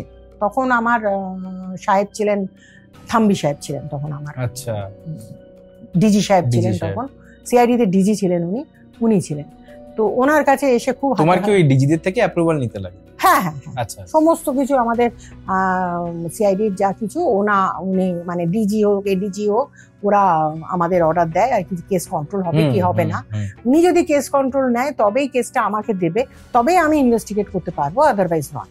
আচ্ছা, এন্টার পাওয়ারটা সিআইডির এডিজি সাহেব বা ডিজি সাহেব যিনি থাকবেন তার হাতেই থাকে, এবং সেই ডিসিশন নেবে যে এটা কে ইনভেস্টিগেশন করবে, কিভাবে ইনভেস্টিগেশন করবে, কিভাবে ইনভেস্টিগেশনটা চলবে, এবং এই ফুল মনিটরিংটা ওনারাই করেন। তুমি কতটা কাজ করছো সেটা সিআইডি কিন্তু করে, মনিটরিং হয়, এবং মনিটরিংটা সিআইডি সিনিয়র অফিসাররা করে। সিআইডিতে একটা সুবিধা কি জানো তো, সিআইডি তো খুব ছোট জায়গার মধ্যে অনেক অনেক অফিসার বসে আছে। আমি বসে আছি, আমার পাশেই ডিএসপি, তার পাশেই এসপি, তার পাশেই ডিআইজি, তার পাশেই আইজি, তার পাশেই এডিজি, মানে পরপর পরপর এত সাহেব আর এত বেশি সুপারভিশন তখন হতে থাকে একটা কেস নিয়ে। যে আচ্ছা, ওই যেরকম মুভিতে দেখায় না যে একটা সিক্রেটিভ দরজা দিয়ে ঢুকলো সবাই, হ্যাঁ ওরকম আন্ডার কভার থাকে নাকি সব? ওরকম আন্ডার কভার কিন্তু সিআইডি তে নেই। আচ্ছা, ওটা কি সিবিআই তে থাকে? হতে পারে, আমি জানি না, তবে সিআইডি তে কিন্তু নরমাল অফিস যেরকম হয় সেরকম ভাবে আমরা কাজ করেছি, এবং কাজ করতে কোনো অসুবিধাও হয়নি, এবং ভালোভাবেই কাজ করতে পেরেছি, অন্তত আমার তো অসুবিধা হয়নি। সিআইডি কাছে কোনো নরমাল পারসন গিয়ে কমপ্লেইন করতে পারবে না? হ্যাঁ, করতে পারবে না, কারণ সবাই পারবে, কিন্তু আমরা তাকে বলবো যে তুমি আগে প্রথম থানায় গিয়ে কেস করো। থানায় কেস করার পরে যদি সেই কেসটা এডিজি সাহেব বা ডিজি সাহেব যদি মনে করে এই কেসটার একটু গ্র্যাভিটি আছে এবং এই কেসটা ইমিডিয়েট দরকার, কিছু ইন্টারসেপ্ট দরকার, তাহলে এডিজি সাহেব ওটা সঙ্গে সঙ্গে কন্ট্রোল নিয়ে নিতে পারে সারা ওয়েস্ট বেঙ্গলে, যে কোনো কেস। আচ্ছা, যে কোনো সময় কন্ট্রোল নিয়ে নিতে পারে, এবং যে কোনো সময় ওটা সিআইডির হাতে চলে আসতে পারে। আর একটা আসে এইভাবে, একটা আসে, আর একটা আসে তো ভায়া হাইকোর্ট আসে। অন্যান্য লোয়ার কোর্টদের কিন্তু সে ক্ষমতা নেই যে সিআইডি কে রেফার করবে, একমাত্র হাইকোর্টের সেই ক্ষমতা আছে। তুমি বারুইপুরে যেটা বলছিলে? হ্যাঁ, বারুইপুরে যে কেসটা হয়েছিল সেটা কিন্তু হাইকোর্ট দেয়নি। সেটা দেখলাম একটি অসুস্থ ছেলে মনে হয় সাহেবের কাছে গেছিল, সাহেব আমাকে ডেকে বললেন যে ব্যাপারটা শোনো। তো আমি শুনলাম। তো ওরও এরকম ছিল যে ওর বোন ছিল মেজর, মানে বোনটার বয়স তখন 19-20 বছর হয়েছে। তো ওর বোনকে পাওয়া যাচ্ছে না, ওর বোন কোনো একটি ছেলের সঙ্গে বিয়ে করেছিল, এবং ওরা লাস্ট অব্দি এই খবর পেয়েছিল, এবং তারপরে বোনটাকে আর পাওয়া যাচ্ছে না। তো আমি যখন ওই কেসটায় গেলাম, তখন আমি বারুইপুর থানায় গেলাম। বারুইপুর থানায় গিয়ে দেখলাম যে বারুইপুর থানা বলছে যে না, মেয়েটা পালিয়ে গেছে, মেয়েটা অন্য কারোর সাথে পালিয়ে গেছে। মেয়েটা যখন একবার পালিয়ে আসতে পেরেছে বাড়ি থেকে, তাহলে নিশ্চয়ই আর একবারও পালিয়ে যেতে পারবে। তো সেরকম করলে তো আমাদের চলে না, আমাদের তো অনেক বেশি ফোকাসড হতে হয়, কোথায় গেল, কেন গেল, কার সাথে গেল, তাকে ধরো, এইসব গল্পগুলো এসে যায় একটা ক্রিমিনাল ইনভেস্টিগেশন করতে গেলে। তো আমি যখন ইনভেস্টিগেশন স্টার্ট করলাম, তা দেখলাম যে আমাকে দেখে ভয় পেয়ে অনেকে পালিয়ে যাচ্ছে, মানে পাশের বাড়ির লোক আমাকে কোঅপারেট করছে না, তার পাশের বাড়ির লোক আমাকে কোঅপারেট। পুলিশ দেখে ভয় পেয়েছে নাকি? সেটাই প্রথম কোয়েশ্চেন আমার, যে পুলিশ থেকে কি ভয় পেলো না আমাকে থেকে ভয় পেলো, কে ভয় পেলো। তো তারপরে আমি একজনের বাড়িতে ঢুকেই পড়লাম, প্রায় জোর করে নেইবারের বাড়িতে। হ্যাঁ, গিয়ে বললাম তুমি বলো না কি হয়েছিল।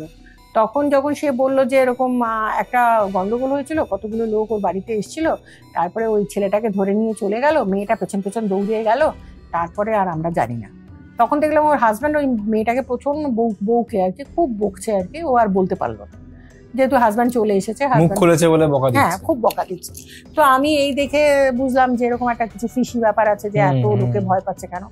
তো যে আমাকে শুধু বউটা শুধু একটাই কথা বলেছিল যে পিছন দিকে একটা বাড়ি আছে, সেই বাড়িতে এই মেয়েটাও যেত, ছেলেটাও যেত, মানে দুজনেরই ওটা একটা কমন লোক। তা আমি যখন ওই কমন লোকের বাড়িতে গেলাম, দেখলাম কেউ বাড়িতে নেই, একটা বাচ্চা মেয়ে বসে আছে। তাকে বললাম তোমার মা কোথায়? তখন বললো যে না, মা তো নেই। তখন তোমার বাবা? না, বাবাও নেই। আমি ঠিক আছে, তাহলে আমি বারুইপুর থানায় ওয়েট করছি, তুমি তোমার মা বাবাকে পাঠাও। ওরে বাবা, কিছুক্ষণ পরে দেখলাম যে সে 4-5 জন লোক নিয়ে একটা ভ্যান রিক্সায়, সে মা শুয়ে আছে, তার অ্যাজমার নাকি টান উঠেছে, সে প্রচন্ড হাঁপাচ্ছে, এরকম একটা অবস্থা। তাকে কোনো কথা বলা যাচ্ছে না, সে কোনো কথা বলতে পারছে না। হ্যাঁ, থানায় এসছে। তো আমি তাকে বললাম যে কি হয়েছে, তোমার শরীর খারাপটা কিসের? না, আমি কথা বলতে পারবে। ও কথা বলবে না, আপনি কথা বলতে পারবে না, প্রচন্ড ভাবে সে হাঁপানির টান দেখাচ্ছে। ভালো কথা, খুব ভালো কথা। তো যাই হোক, আমি বললাম ঠিক আছে, চলে গেল। তারপরে আমি রাত্রিবেলায় তার বাড়িতে চলে এলাম। রাত্রিবেলায় সে নিশ্চয়ই কথা বলতে পারবে বুঝতে পারলাম। রাত্রিবেলা যখন আমি তার বাড়িতে গিয়ে ঢুকলাম, দেখলাম সে বেশ ভালোই কথা বলছে, তখন গল্পটা কি, তখন বললো যে না আমি কিছু জানি না, আমি ওই একজন লোকের নাম বললো আর কি, ওই ভদ্রলোকের হচ্ছে গিয়ে এই ছেলেটা হচ্ছে ওই বাড়ির ওই মেয়েটার বর, এখানে এসে বাড়ি ভাড়া নিয়েছিল, এই মেয়েটার সাথে ছিল, মুসলমান ছেলেটা। আচ্ছা। তো সুতরাং ওর কাছে দুটো বউ কোনো ব্যাপার না, দুটো বউ থাকতেই পারে, সেটা নিয়ে তো ওদের কোনো অসুবিধাও নেই, কারণ এটা নিয়ে তো কোনো অসুবিধা নেই, এটা দুটো বউ থাকতেই পারে। এটা নিয়ে এত চাপ হলো কেন? বলছে না এই যে মেয়ের বাড়ির খুব পয়সাওয়ালা ঘর এবং বড় লোক, মানে এই মুসলমান যে ফ্যামিলিটা বড় লোকের ফ্যামিলি, আর এই মেয়ের বাড়িটা হচ্ছে গরিব লোক। যেহেতু মেয়েটা বাড়ি ছেড়ে চলে এসেছে, সেহেতু মেয়েটা একদমই অসহায় হয়ে গেছে। যাই হোক আমি শুনলাম শুনে টুনে, ছেলেটার বাড়ির লোক বড় লোক ছিল। হ্যাঁ, ছেলেটা মুসলমান ফ্যামিলি যে ছিল সে বড় লোক ছিল। তারপরে আমি গেলাম, সেই পরিবারে গেলাম, গিয়ে তুমি ভাবতে পারবে না, আমি গিয়ে সবাইকে জিজ্ঞাসাবাদ করছি, গিয়ে দেখছি সেই পালিয়ে যাচ্ছে, এরকম একটা করছে। তারপরে যাই হোক জবরদস্তি করে প্রায় রাত বেরাতে গিয়ে করে জানতে পারলাম, এক জায়গা থেকে আমি খবর পেলাম যে এই মেয়েটি আদৌ ট্রাফিক হয়নি, এই মেয়েটিকে মার্ডার করা হয়েছে। মেয়েটি কোথায় আছে কেউ জানে না, একমাত্র এখান থেকে বের করা খুব চাপের ব্যাপার। ট্রাফিক থেকে না মার্ডার কেস হয়ে গেল। আমি তখন এখন ট্রাফিকিং এমন একটা জিনিস, তো মিসিং হতে পারে, ইলোপিং হতে পারে, সবকিছুই তো হতে পারে না, মার্ডার হতে পারে, রেপ হতে পারে, সবই হতে পারে। সুতরাং ট্রাফিক বলে তো আমি ছেড়ে দিতে পারবো না। তো যথারীতি আমি তো প্রচন্ড ভাবে লেগে গেলাম, রাত্রিবেলায় সাইমালটেনিয়াস রেড করে ওই যে ছেলেটাকে আমরা সন্দেহ করছি, মানে যে বিয়ে করেছিল তাকে পেলাম না, তার দাদাকে, বৌদি মানে ওই বৌদি না, ওর একটা ছোট বৌদি ছিল, সেই বৌদিকে, সেকেন্ড ম্যারেজের যার কথা বলছো না সেটা না, সেই মেয়েটা ছিল না সেদিন।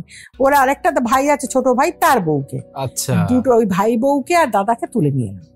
নিয়ে আসার পরে দুটো ঘরে দুজনকে বসিয়ে সাইমালটেনিয়াস ইন্টারোগেশন আরম্ভ হলো। এবার এসে আমি বললাম যে ও তো ইন্টারোগেশনে সব বলে দিয়েছে, কাঁদছে খুব, ও তো সব বলে দিয়েছে, তুমি আর গোপন করছো কেন? তোমার আর গোপন করে লাভ কি? তুমি তো পেটানি খাওয়া ছাড়া আর কিছুই খাবে না। কাকে বললে? দাদাকে, কারণ বৌদি তো কিছুই বলেনি, বউ তো সেদিন বাপের বাড়িতে গেছিল। তখন ওই লোকটা প্রচন্ড ভাবে কেঁদে পড়ে, ভেঙে পড়ে আমাকে জানায় যে ওরা ওই মেয়েটিকে গলায় ওড়না চাপিয়ে পেঁচিয়ে মেরে ওদেরই ওখানে মসজিদ আছে, সেই মসজিদে অনেক জমি আছে, সেই জমিটা ওদেরই জমি, সেই জমিতে পেয়ারা গাছ আছে, পেয়ারা গাছে ও আমার জন্য পেয়ারা নিয়ে এসেছিল খাওয়ানোর জন্য, মানে যেদিন আমি ওর বাড়িতে গেছিলাম তখন আমাকে পেয়ারা দিতে চেয়েছিল। তো আমি ইনোসেন্টলি বলেছি যে না আমি পেয়ারা খাই না, পেয়ারা আমার লাগবে না। বারুইপুরের পেয়ারা তো খুব নাম করা পেয়ারা, খুব বড় বড় সুন্দর পেয়ারা, দেখে আমার খুব লোভ হয়েছিল, ভাগ্যিস খাইনি। তো যাই হোক পেয়ারা দিতে এসেছিল, তো আমি খাইনি। তো যথারীতি আমি বললাম যে তুমি তাহলে কোথায় তুমি চিনিয়ে দিতে পারবে জায়গা? বলছে হ্যাঁ। সেই রাত্রিবেলাই আমরা ওকে নিয়ে সেই জায়গায় গেলাম। তুমি চিন্তা করতে পারো না, থানার ওসি গেছে, থানার লোকজন সব গেছে, এসপি পর্যন্ত খবর চলে গেছে, যেরকম সিআইডি। এবার এটা তো থানার পক্ষে খুব ক্ষতিকারক না যে থানা পারছে না, সিআইডি পারছে, এটা তো থানার জন্য খুব একটা ভালো কথা না। সুতরাং ওসি আমার এগেনস্টেই থাকবে, আমি জানি। হ্যাঁ, এটা কি, আর ওসি অনেক সিনিয়রও ছিল। তারপরে আমি গিয়ে তো বসে, আমি তোমাকে ছবি দেখাবো, যে ডিগ আপ করছে, কিছুই পাওয়া যাচ্ছে না, রোদ্দুর বেড়ে যাচ্ছে, গপ গপ করে ঘামছি, সেটা বিচ্ছিরি অবস্থা, বডি কিছুই পাওয়া যাচ্ছে না। চিন্তা করতে পারবে না, প্রায় 8 ফিট, মানে 4টে লোক মিলে, আমি পয়সা দিয়ে নিয়ে গেছিলাম, 4টে লোক মিলে সে খুঁড়েই যাচ্ছে, কিছুই পাওয়া যাচ্ছে না। 8 ফিট গর্ত করার পর থেকে গন্ধ বেরোলো, বিচ্ছিরি একটা গন্ধ বেরোলো। এই গন্ধতে সবাই প্রচন্ড ভাবে নাকে চাপা দিয়ে থুতু ফেলছে। আমি কিচ্ছু করছি না, আমার কোনো গন্ধই লাগছে না, তার কারণ আমার এত বেশি টেনশন ছিল যে ওটা যদি না পাওয়া যায় তাহলে আমি ব্যাপক ফেসে যাবো আর কি। তো যাই হোক, তো আস্তে আস্তে বডিটা বেরোলো, ফুল বডিটা বেরোলো, গলাটা এরকম সরু হয়ে গেছে। তখন ডিকম্পোজ হয়নি বডিটা? 8 মাস পরে রিকভারি হয়েছিল।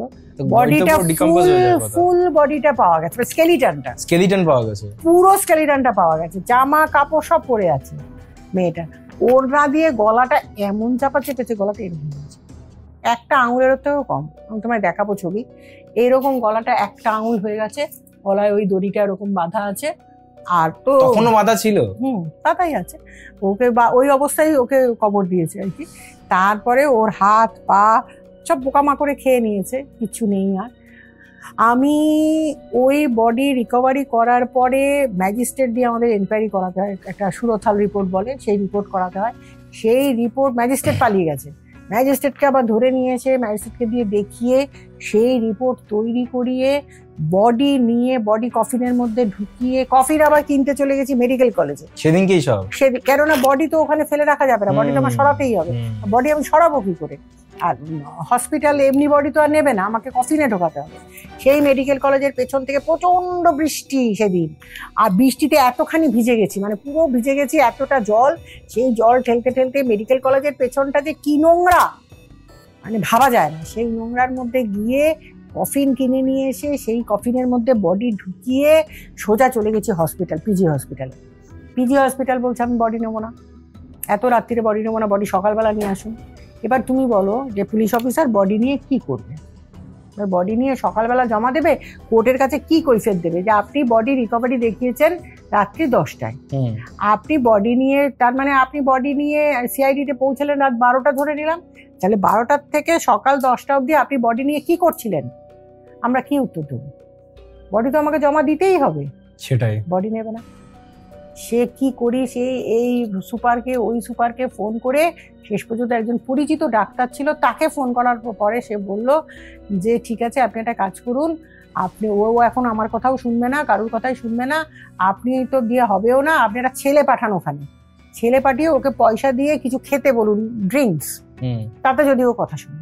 শেষ পর্যন্ত আমার ওকে পয়সা দিতে হলো এবং বলতে হলো যে তুমি মদ খাও, নাও তোমার পয়সা, খুব করে তুমি মদ খাও, কিন্তু বডিটা ঢোকাও।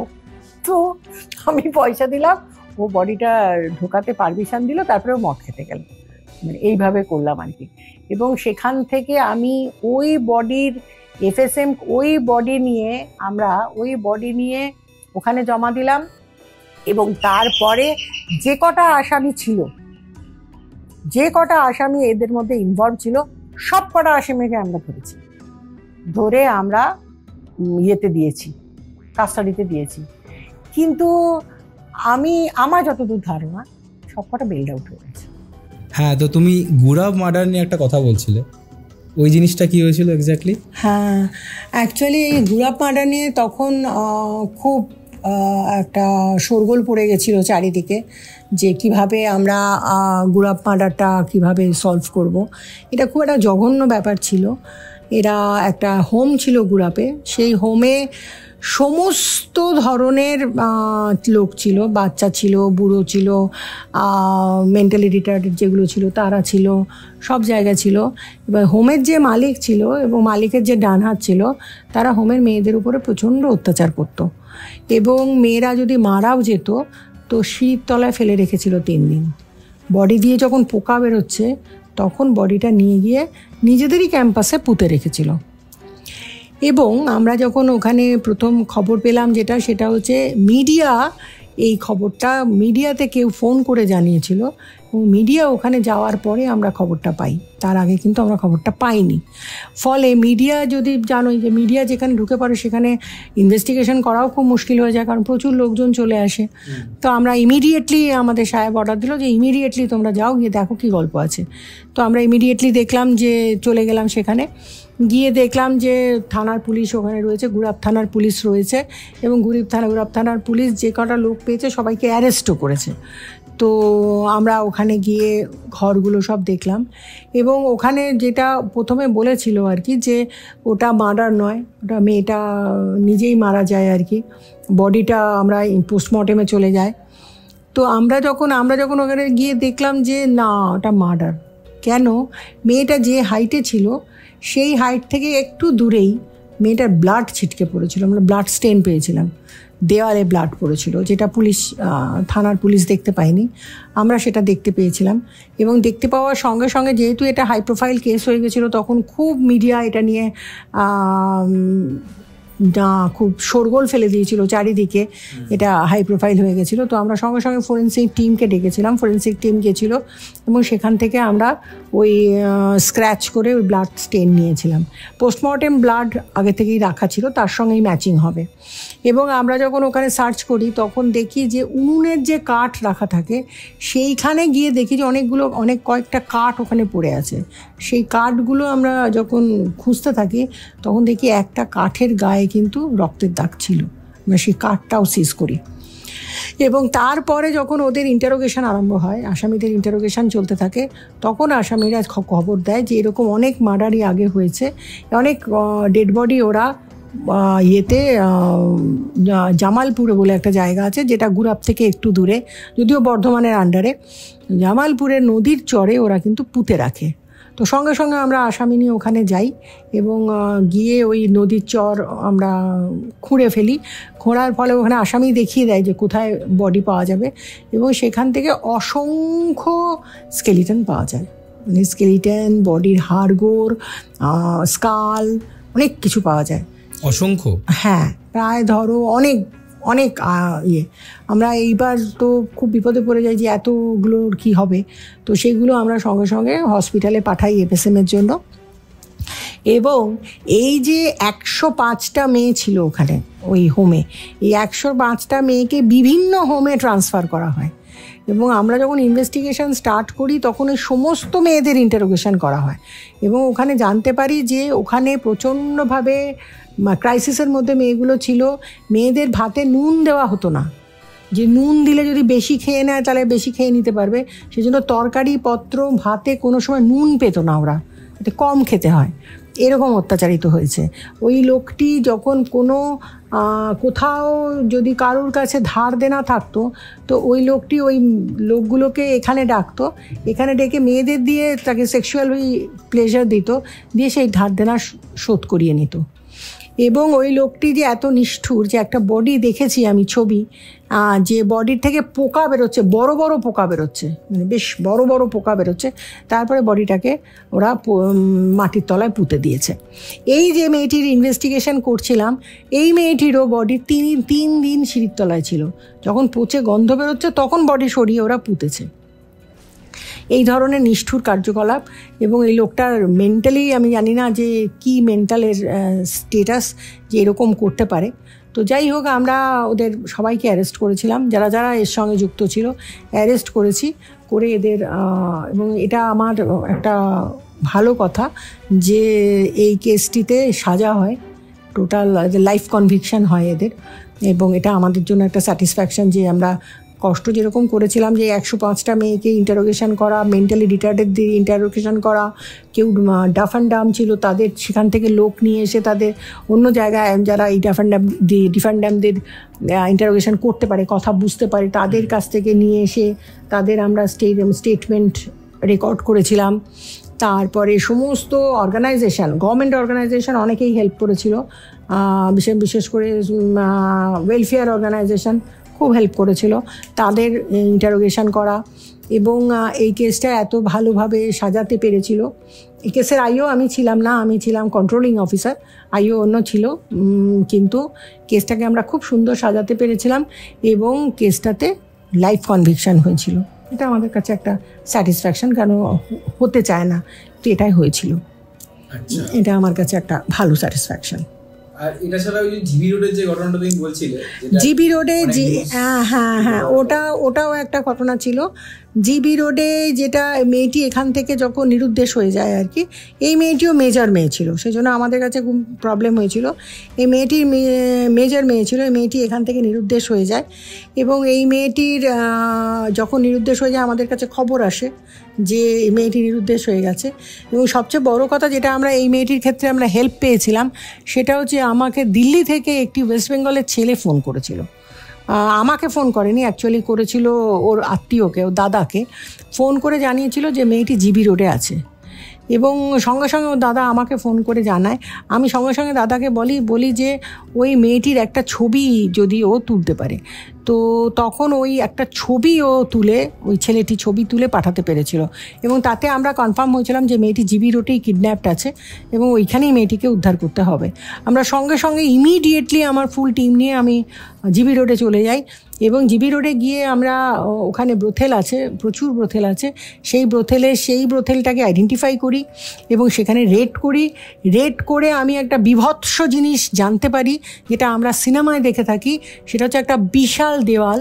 আমি মেয়েটির নাম, ওখানে ওরা সঙ্গে সঙ্গে নাম চেঞ্জ করে দেয়, তো আমি মেয়েটির নাম, ওরা যে নাম দিয়েছিল জান্নাত বলেছিল, সেই নাম ধরে ডাকতে থাকি।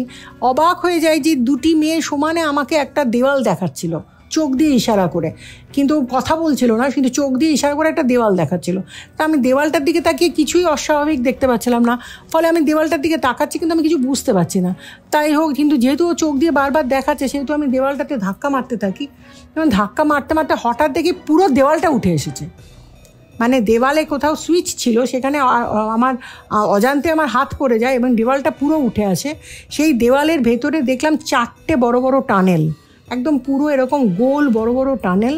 সেই টানেলে ওরা মেয়ে ঢুকিয়ে রেখেছে, এবং সেই মেয়েরা, আমরা যখন জিরো ডার্ক এবং প্রচণ্ড মানে কিচ্ছু দেখা যাচ্ছে না, মোবাইলের আলো জ্বালিয়ে দেখলাম যে ওখানে মেয়ে ঢুকে রয়েছে, তাদের বের করে নিয়ে আসি।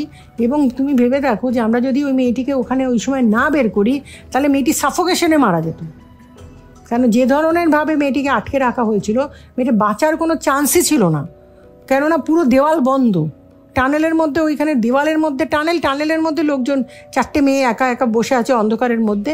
আমি যখন মেয়েটাকে বের করলাম, মেয়েটা হাঁপিয়ে ঝাঁপিয়ে ঘেমে, চারিদিকে তার খারাপ অবস্থা, এবং তার গা দিয়ে অসংখ্য পোকা বেরোচ্ছে, বিছে বেরোচ্ছে, মানে সে কী জঘন্য অবস্থা।